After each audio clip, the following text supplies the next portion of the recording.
नमस्कार मित्रों, हमारे YouTube चैनल पर आपका फिर से स्वागत है जिसका नाम है टीचिंग मेथड्स। दोस्तों, आज इस वीडियो में हम देखेंगे हिंदी की जो शिक्षण विधियां हैं, हिंदी टीचिंग मेथड्स के 20 अति महत्वपूर्ण प्रश्न। तो चलते हैं मित्रों प्रश्न संख्या 1 पर। प्रश्न संख्या 1 क्या कहता है? पहला प्रश्न है, शिक्षण विधियां रिक्त स्थान न होकर रिक्त स्थान है।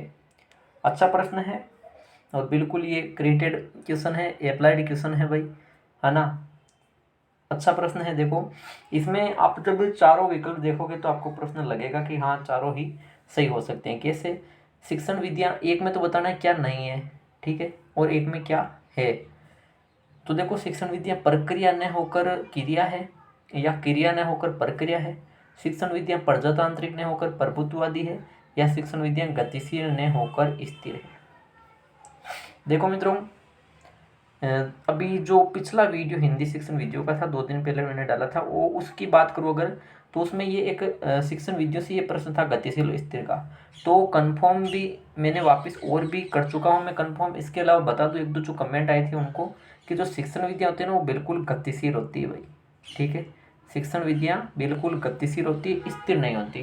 क्योंकि इसमें मैंने ये बताया था कि जैसे अब कमजोर बालक के लिए अलग विधि होगी, इस प्रकार वो गतिशील नहीं, गतिशील रहती, स्थिर नहीं रहती। यानी उसमें कहने का मतलब जो वैयक्तिक विभिन्नता है उसका पूरा ध्यान रखा जाता है। ये चीज़ मैंने उस समय बताई थी।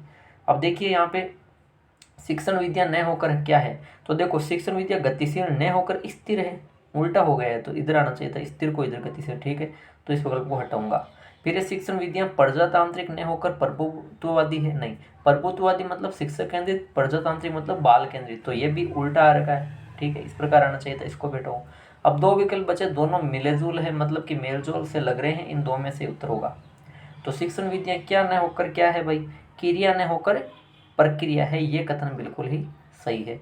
शिक्षण विद्या क्रिया नहीं है, शिक्षण विद्या तो शिक्षण करने की प्रक्रिया है। तो पहला विकल्प हट जाएगा, दूसरा विकल्प सही उत्तर है। आगे चलते हैं प्रश्न संख्या 2 पर। प्रिंस शब्दों का प्रयोग स्थिति अनुसार करता है तथा उसे तुलना एवं समानता का भी ज्ञान है। यहाँ किस एक से उद्देश्य की पूर्ति हो रही है? शब्दों का प्रयोग स्थिति अनुसार प्रयोग करता है पहले तो, फिर क्या है कि उसके साथ में तुलना समानता, इनका भी, तुलना मतलब तुलना, अंतर विभेद, समानता असमानता, इनका भी ज्ञान है। तो ये कौन सा शैक्षिक उद्देश्य की पूर्ति हो रही है यहाँ पे? अवबोध, ज्ञानोपयोग, ज्ञान या अभिरुचि? अभिरुचि नहीं होगी, ये तो रुचि से संबंधित है। ज्ञान में सामान्य विषय वस्तु की जानकारी रखना होता है। ज्ञानोपयोग में एक स्थिति से जो सीखा हुआ ज्ञान है वो दूसरी स्थिति में प्रयोग किया जाता है, ये भी नहीं होगा। यहाँ होगा मित्रों अवबोध, जिसमें तुलना, विभेद, समानता, है ना, ये चीजें होती है। पहला विकल्प सही है प्रश्न संख्या 2 में। आगे बढ़ते हैं प्रश्न संख्या 3 पर। अच्छा प्रश्न है, उच्चारण शिक्षण में सर्वाधिक किसके उच्चारण का महत्व है? देखो मित्रों, जो उच्चारण शिक्षण होता है ना, इसमें सर्वाधिक किसके उच्चारण का महत्व है ये पूछा है। छात्र, शिक्षक, अभिभावक या उपयुक्त सभी? देखो यहाँ पे उपयुक्त सभी नहीं होगा मित्रों। क्यों नहीं होगा? क्योंकि अभिभावक का उच्चारण शिक्षण में, देखो उच्चारण शिक्षण में यहाँ देखो, या तो शिक्षा से संबंधित बात आ रही है उच्चारण शिक्षण, है ना, तो अभिभावक भी नहीं होगा, तो उपयुक्त सभी अपने आप हट जाएगा। अब 2 विकल्प बचे हैं, छात्र या शिक्षक। हालांकि आप जानते हो कि जो शिक्षा है वो क्या है? छात्र प्रधान है, छात्र केंद्रित है, बालक केंद्रित है, ठीक है। लेकिन उच्चारण शिक्षण में सर्वाधिक किसके उच्चारण का महत्व होगा? शिक्षक का। यानी कि ये ऐसे प्रश्न है मित्रों जिनमें बिल्कुल आप गलत करोगे ना, वैसे प्रश्नों को मैं ला रहा हूँ अंत समय में, ताकि आपको कुछ बेनिफिट हो, है ना। तो यहाँ पे छात्र नहीं आएगा भाई। उच्चारण शिक्षण में सर्वाधिक महत्व होगा शिक्षक के उच्चारण का, क्योंकि आपको पता है शिक्षण एक छात्र की बजाय उच्चारण क्या करेगा? शुद्ध तरीके से करेगा ना। तो दूसरा विकल्प बिना किसी डाउट के यहाँ सही उत्तर है। आगे चलते हैं प्रश्न संख्या 4 पर। श्रवण एक प्रकार की क्रिया है। जो श्रवण कौशल होता है, श्रवण यानी सुनना, ये एक प्रकार की, किस प्रकार की क्रिया है मित्रों? ये एक प्रकार शारीरिक नहीं, शरीर से संबंधित श्रवण तो है ही नहीं भाई। सामयिक, मानसिक, भावनात्मक। देखो, संवेग और भावनात्मक ये तो भावों से संबंधित हो गए, तो ये भी हटाना पड़ेगा मेरे को, है ना। भावनात्मक भी नहीं है, शारीरिक यानी क्रियात्मक भी नहीं है। सीधी सी बात है, श्रवण भाई मानसिक प्रक्रिया में आएगी। हालांकि इससे ज़्यादातर शारीरिक भी करेंगे कि भाई ये शरीर का अंग है, कान नहीं। मानसिक क्रिया होगी, दूसरे के जो विचार आएंगे, है ना, दूसरे कोई विचारों का व्यक्त करेगा, उसे हम अपने मस्तिष्क में डालकर ग्रहण करेंगे, फिर वापस उसकी अभिव्यक्ति करेंगे। तो ये सारी चीज़ें मानसिक हुई है ना, संज्ञाना से संबंधित हुई। तीसरा विकल्प सही है प्रश्न संख्या 4 में। आगे चलते हैं प्रश्न संख्या 5 पर। गंभीर वाचन एवं द्रुत वाचन किसके प्रकार है? अच्छा प्रश्न है मित्रों। गंभीर वाचन और द्रुत वाचन किसके प्रकार है? एक तो गंभीर वाचन और दूसरा द्रुत वाचन। ये दोनों किस वाचन के प्रकार होते हैं? मौन वाचन के, सेसुर वाचन के, लेखन शिक्षण या उपयुक्त सभी? तो आपको बता दूं मित्रों, में उपयुक्त सभी नहीं आएगा, क्योंकि यहाँ पे तो कह रहा है वाचन, यानी कि वाचन से संबंधित, जबकि ऑप्शन में लेखन शिक्षण हट जाएगा तो उपयुक्त सभी भी हटेगा। अब या तो मौन वाचन के होंगे या फिर सेसुर वाचन का होगा, है ना। तो सेसुर वाचन के तो दो प्रकार होंगे ना, वो होगा एक तो जैसे व्यक्तिगत और एक होगा समवेत या सामूहिक, ठीक है। ये दो प्रकार होंगे। जबकि गंभीर वाचन और द्रुत वाचन ये दोनों के दोनों प्रकार मित्रों मौन वाचन से रिलेटेड है। मौन वाचन में मतलब गंभीर वाचन होता है, यानी कि सूक्ष्मता से, बारीकी से चीज़ों को समझने, विश्लेषण करने के लिए जो वाचन किया जाता है वो गंभीर हो जाएगा, ठीक है। और द्रुत वाचन होता है जो केवल तेजी से, मतलब सामान्य बेसिक जानकारी रखने के लिए, मतलब गति से पढ़ा जाता है, तीव्र गति से, और आनंद लेने के लिए पढ़ा जाता है। तो पहला विकल्प यहाँ सही है प्रश्न संख्या 5 में। आगे चलते हैं प्रश्न संख्या 6 पर। प्रश्न संख्या 6 है मित्रों, मुदालिर आयोग की स्थापना कब की गई? मुदालिर आयोग, अच्छा प्रश्न है। ये आयोग जितने भी है, कोठारी आयोग, मुदालिर आयोग, जो शिक्षा आयोग, ये सारे के सारे याद करने हैं। एक प्रश्न की संभावना बिल्कुल है किसी भी विषय में, ठीक है। तो देखो 1946 ईस्वी, 52 ईस्वी, 59 ईस्वी, 68 ईस्वी। तो मित्रों मुदालिर आयोग की स्थापना हुई थी 1952 ईस्वी में, यानी कि 23 सितंबर 1952 को इसकी स्थापना हुई थी, याद रखना, ठीक है। अब मुदालिर आयोग, है ना, नाम पड़ा इसका मुदालिर, क्यों? क्योंकि इसके जो अध्यक्ष थे ना मित्रों, वो थे डॉक्टर लक्ष्मण स्वामी मुदालिर। डॉक्टर लक्ष्मण स्वामी मुदालिर थे, इसीलिए इसका नाम मुदालिर आयोग रखा गया। और इसका फिर नाम क्या है अभी? माध्यमिक शिक्षा आयोग कहते हैं अब इसको, ठीक है। अब इसका नाम है इसी मुदालिर आयोग का माध्यमिक शिक्षा आयोग, है ना। यानी कि मुदालिर आयोग इसीलिए कहा गया क्योंकि इसके अध्यक्ष डॉक्टर लक्ष्मण स्वामी मुदालिर थे, इसलिए इसको मुदालिर आयोग कहा गया। बाकी इसका नाम है सही माध्यमिक शिक्षा आयोग। 23 सितंबर 1952 को इसकी स्थापना हुई थी। दूसरा विकल्प सही है प्रश्न संख्या 6 में। चलते हैं प्रश्न संख्या 7 पर। मौन पठन का उद्देश्य है। जो मौन पठन या मौन वाचन होता है उसका उद्देश्य क्या है? द्रुत गति से पठन, तो अभी भी हमने पढ़ा कि मौन वाचन या मौन पठन के दो प्रकार होते हैं, उसमें गंभीर वाचन, द्रुत वाचन होते हैं। तो द्रुत गति से पठन होता है, इसमें बिल्कुल सही है, ये भी है। मुख्य उद्देश्य तो पूछा नहीं, उद्देश्य पूछे। पाठ को आत्मसात, बिल्कुल जो भी चीज़ पढ़ी जाती है ना उसमें आत्मसात की जाती है ना, और इससे क्या होता है? चिंतन का विकास होगा, मनन शक्ति का होगा, विश्लेषण शक्ति का विकास होगा। उपयुक्त सभी सही है भाई, चौथा विकल्प यहाँ सही है प्रश्न संख्या 7 में। आगे चलिए प्रश्न संख्या 8 पर। बहुत अच्छा प्रश्न आया इस बार। प्रत्यक्ष विधि का सर्वप्रथम या प्रथम प्रयोग कहाँ हुआ? प्रत्यक्ष विधि का प्रथम प्रयोग कहाँ हुआ? जब नहीं आता है ऐसों में आपके उत्तर देश आ जाए, इटली, ब्रिटेन, फ्रांस, अमेरिका, जो भी कनाडा वगैरह आ जाए, आपको नहीं आता है तब तो ये कि तुक्का मैंने बता दिया, चौथा विकल्प मारना अमेरिका। लेकिन इसका उत्तर अमेरिका नहीं होगा। अब नहीं होगा तो नहीं होगा, वो तुक्के की बात है, ठीक है। अगर पढ़ रखा है तो बिल्कुल बता दीजिए भाई, फ्रांस में हुआ है ना।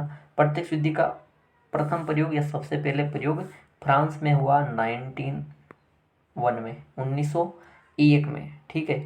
यानी कि 1901 में इसका फ्रांस में प्रत्यक्ष विधि का सर्वप्रथम या प्रथम प्रयोग 1901 ईस्वी में फ्रांस में हुआ था मित्रों। प्रत्यक्ष विधि होती क्या है? देखो प्रत्यक्ष विधि से ठीक पहले मित्रों एक चली थी व्याकरण अनुवाद विधि। उसमें क्या होता था कि जो व्याकरण में मातृभाषा का प्रयोग किया जाता है ना, उसमें जो चीज़ें हुई, उसकी चीज़ों की सीमाएं, उन सीमाओं को दूर करने के बाबत में, उस दूर करने के अर्थ में इस प्रत्यक्ष विधि का 1901 ईस्वी सन 1901 याद रखना, फ्रांस में इसका प्रथम प्रयोग किया गया था। और पूछे सब्जेक्ट कौन सा था तो किसके लिए किया गया, तो आपको बता दूं मुख्य रूप से भाई इंग्लिश था वो, ठीक है। कौन सा था? इंग्लिश था। यानी कि अंग्रेजी शिक्षण के लिए सर्वप्रथम प्रयोग किया गया ना। इसमें क्या होता है? इसमें मातृभाषा का प्रयोग वर्जित है। मातृभाषा का प्रयोग वर्जित है भाई, याद रखना अच्छी तरह। मातृभाषा इसमें नहीं, इसमें चलता है माध्यम से माध्यम, संस्कृत को संस्कृत में, हिंदी को हिंदी में, इंग्लिश टू इंग्लिश। मातृभाषा का प्रयोग गलत है, माध्यम से सीखी जाती है भाषा। 1901 में फ्रांस में प्रत्यक्ष विधि का अंग्रेजी शिक्षण के लिए प्रथम प्रयोग या सर्वप्रथम प्रयोग हुआ था। प्रत्यक्ष विधि में मातृभाषा का प्रयोग वंचित है, पहली चीज। दूसरी चीज माध्यम से सिखाई जाती है। तीसरी चीज क्या है कि इसमें ज्यादातर मौखिक अभ्यास को प्रधानता दी जाती है, यानी कि जो सुनना कौशल है और जो बोलना कौशल है ना, इन दोनों का ज्यादा विकास इस विधि से होता है। तीसरा विकल्प सही है प्रश्न संख्या 8 में। बेहतरीन प्रश्न है, बेहतरीन व्याख्या है। आगे चलते हैं प्रश्न संख्या 9 पर। रचना के कितने रूप होते हैं? पहले प्रश्न करवा चुका हूं, रचना के कितने रूप होते हैं? 1 2 3 4।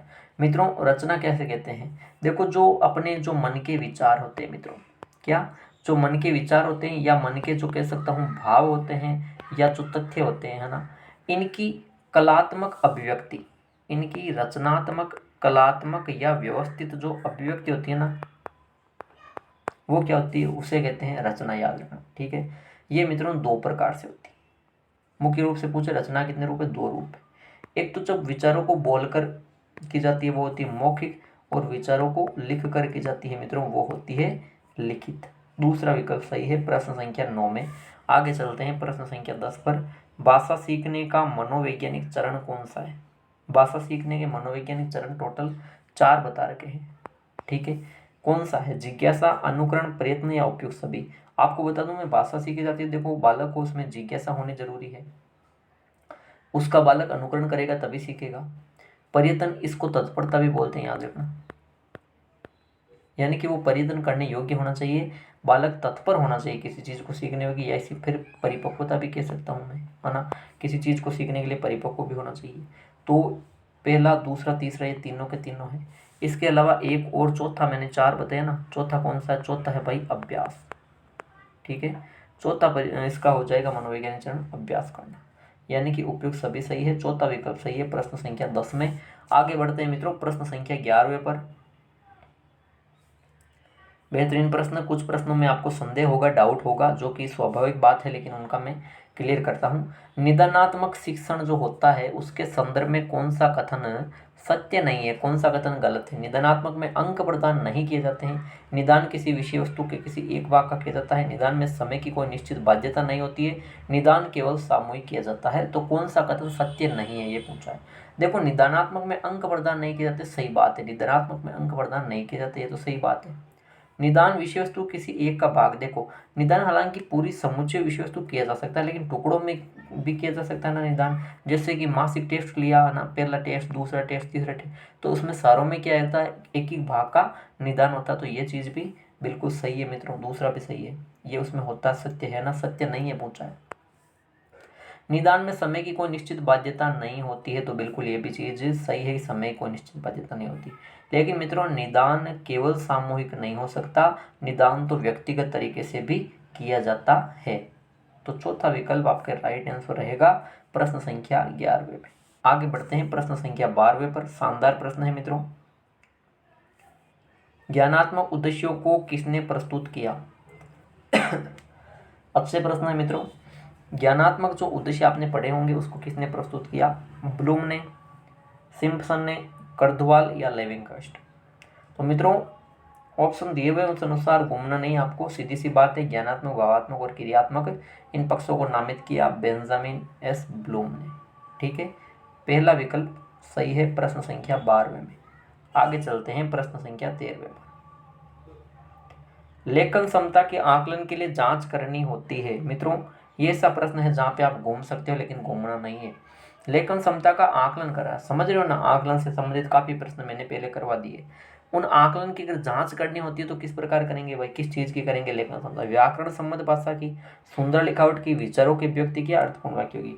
देखो व्याकरण सम्मत भाषा की और सुंदर लिखावट की, ये दोनों चीजें आकलन करने योग्य में नहीं आएगी ना, इनका आकलन क्या करना है, ठीक है। आगे चलो, विचारों की अभिव्यक्ति की करेंगे, अर्थपूर्ण वाक्यों की। लेखन क्षमता का देखो मैंने पहले जब बताया उसमें मैंने गलत नहीं बताया, जितने भी पहले वीडियो उनमें प्रश्न है ना, उनमें एक ही चीज बताई, आकलन जब भी होगा वो विचारों का होगा। बालक में विचारों को व्यक्त करने की कितनी क्षमता है उस चीज का आकलन होगा।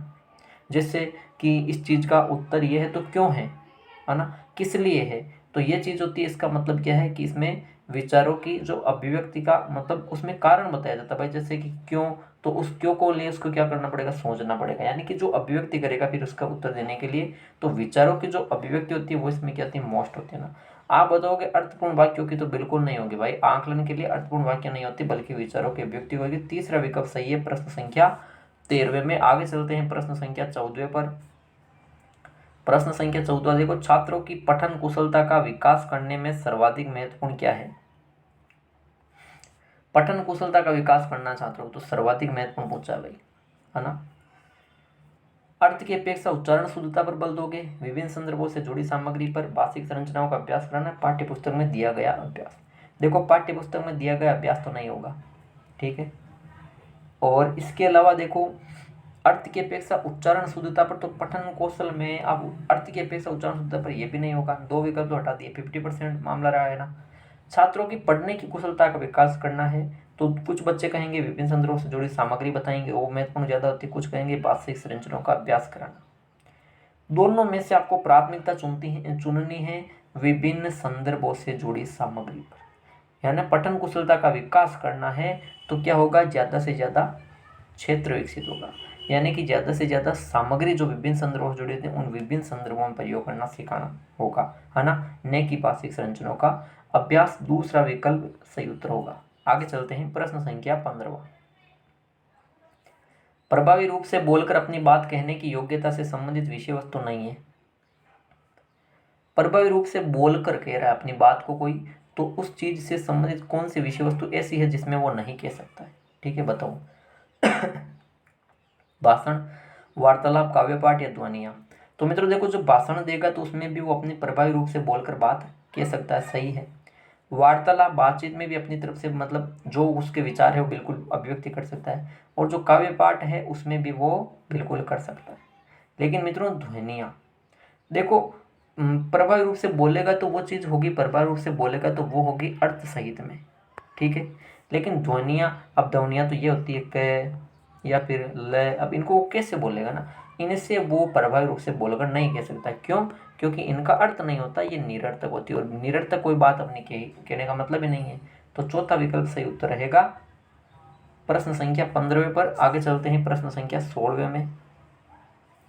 शानदार प्रश्न आया है, किस विधि में छात्रों को स्वमूल्यांकन एवं प्रबलन तुरंत प्राप्त होता है? बढ़िया प्रश्न है भाई। किस विधि में छात्रों को एक तो स्वमूल्यांकन और एक प्रबलन तुरंत ही मिलता है? बताओ। ध्वन्यात्मक विधि? नहीं, ध्वन्यात्मक विधि में तो क्या है, ध्वनियों का ज्ञान करवाना होता है। इकाई विधि ये भी नहीं है भाई, है ना, छोटी छोटी इकाइयों में बांटते तो ये भी चीज़ नहीं है। प्रत्यक्ष विधि में तो मैंने पहले ही इसके बारे में जिक्र कर चुके हैं, तो ये भी नहीं है। या सीधी सी बात है भाई, अभिकर्मित अनुदेशन विधि में हो जाएगा, ठीक है। अभिकर्मित एक प्रकार की विधि ने होकर ये अनुदेशन है, ये कमेंट मत करना, ठीक है, मैं बता दिया अभी मैंने। लेकिन प्रश्न में आएगी जरूर अभिकर्मित अनुदेशन विधि के रूप में, ठीक है। तब आपको ऐसा करना। इसमें होता है कि छात्र पहले प्रश्न को जब हल करता है, ठीक है, हल करता है तो शिक्षक उसमें कोई इसकी सहायता नहीं करता है, छात्र खुद ही इस प्रश्न का उत्तर निकालता है। इसका जब तक उत्तर नहीं निकालेगा इसी प्रश्न को हल करेगा। इसको जैसे ही इसने हल कर लिया फिर दूसरा प्रश्न आ जाएगा, ठीक है। अनुदेशन यानी मशीनों के माध्यम से भी वो काम करता है। इसमें अनुदेशन मतलब मशीन होती है, ठीक है। फिर वो दूसरे को करेगा, यानी कि स्व मूल्यांकन खुद ही जांचेगा इसका उत्तर सही है कि नहीं है। और मतलब कि मशीन पे काम करेगा तो गलत होगा, तो एक बटन होता है वो बीप की आवाज़ देता है, उसका मतलब गलत है, ठीक है। और उसके बाद वो दूसरा प्रश्न का हल करेगा, यानी कि तुरंत पुनर्बलन मिल गया कि भाई सही है या गलत है ना। तो ये चीज़ होती है, दूसरा विकल्प सही है प्रश्न संख्या 16वें में। आगे चलते हैं प्रश्न संख्या 17वें पर। किस विधि में बालक शब्दों को लिखना सीखने में स्वयं ही संशोधन करता है? किस विधि में बालक शब्दों को लिखना सीखने में खुद ही संशोधन करता है? मोंटेसरी विधि, मोंटेसरी विधि, अनुवाद विधि, जैक्टार्ड विधि, अक्षरबोध विधि। अक्षरबोध विधि तो देखो अक्षरबोध से संबंधित है, वाचन की विधि है। यहाँ पूछा शब्दों को लिखना सिखाने यानी लेखन कौशल की विधि। तो अनुवाद विधि, ये तो व्याकरण अनुवाद विधि हुई, इसको भी हटाना पड़ेगा। अब दो ही विधियां हैं ये दोनों लेखन की, एक तो मोंटेसरी विधि और एक जैक्टार्ड विधि।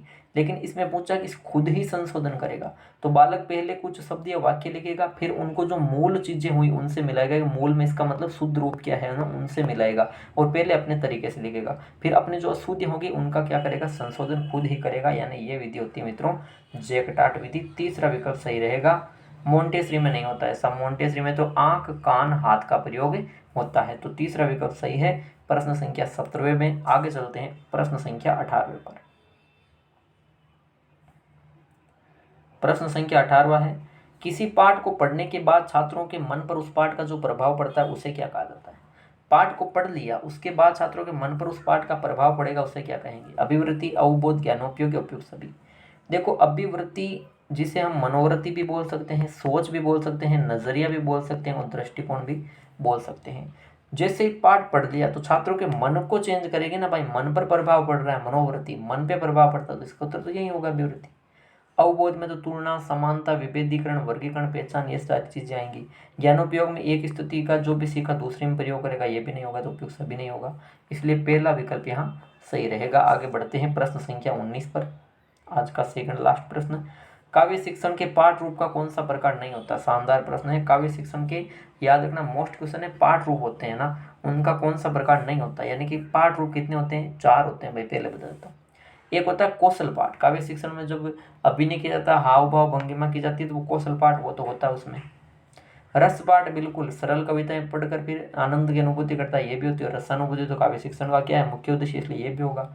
उपयोजन या रचना पाठ, यहाँ कंफ्यूजन है। आप सोचोगे कि काव्य शिक्षण में रचना होती है, तो गलत है भाई, ये रचना पाठ नहीं होता, उपयोजन पाठ होगा। यानी कि पुरानी जो भी कविता पढ़ी, अब जब नई पढ़ेंगे तो नई में पुरानी की सहायता लोगे, वो उपयोजन पाठ होगा। चौथा प्रकार होगा इसका मित्रों बोध पाठ, ठीक है, जिसमें कठिन शब्दों का अर्थ वगैरह वो चीजें सीखी जाती है ना, कठिन कविताएं आती है इसमें। तो चौथा विकल्प यहाँ सही उत्तर है। आगे चलते हैं आज के अंतिम प्रश्न संख्या 20 में। प्रश्न संख्या 20 क्या है? निम्न में से कौन सा कथन पाठ्य पुस्तक प्रणाली के बारे में सत्य नहीं है? अच्छा प्रश्न है। पाठ्य पुस्तक जो प्रणाली या विधि है ना, उसके बारे में सत्य कथन कौन सा नहीं है पूछा, गलत है। ये रटन प्रणाली सही है भाई, इसमें पाठ्य पुस्तक में जो भी परिभाषाएं कथन दे रखे हैं वो रटवाए जाते हैं, जो रटन प्रणाली सही है ये तो। यह निगमन विधि का एक प्रकार है, ये भी कथन सही है। निगमन के 2 रूप हैं, सूत्र विधि और पाठ्य पुस्तक विधि, है ना, सही है ये चीज, 2 प्रकार है इसमें। इससे बच्चों को सैद्धांतिक ज्ञान मिलता है, यही तो बात है, सैद्धांतिक ज्ञान मिलता है। मिलना कौन सा चाहिए बच्चों को? ज्ञान, व्यावहारिक ज्ञान मिलना चाहिए भाई, वो नहीं मिलता, तो ये भी कथन सही है। दूसरा यहाँ पे गलत होगा। इस विधि में भाषा के प्रयोग का ज्ञान, भाषा के प्रयोग का ज्ञान तो दिया जाता है जो व्यावहारिक चीजें होती है, जैसे आगमन के 2 रूप है ना, उनमें दी जाती है। तो मित्रों दूसरा विकल्प यहाँ सही रहेगा। तो दोस्तों ये थे हिंदी शिक्षण विधियों के 20 अति महत्वपूर्ण प्रश्न। आशा करता हूँ कि वीडियो आपको अच्छा लगा, तो बिल्कुल लाइक कीजिए और ज़्यादा से ज़्यादा वीडियो को शेयर कीजिए। 20 में से आपके कितने प्रश्न सही हो रहे हैं ये कमेंट बॉक्स में कमेंट करना। जिन्होंने चैनल को अभी तक सब्सक्राइब नहीं किया है प्लीज़ सब्सक्राइब करें। ठीक है मित्रों, धन्यवाद।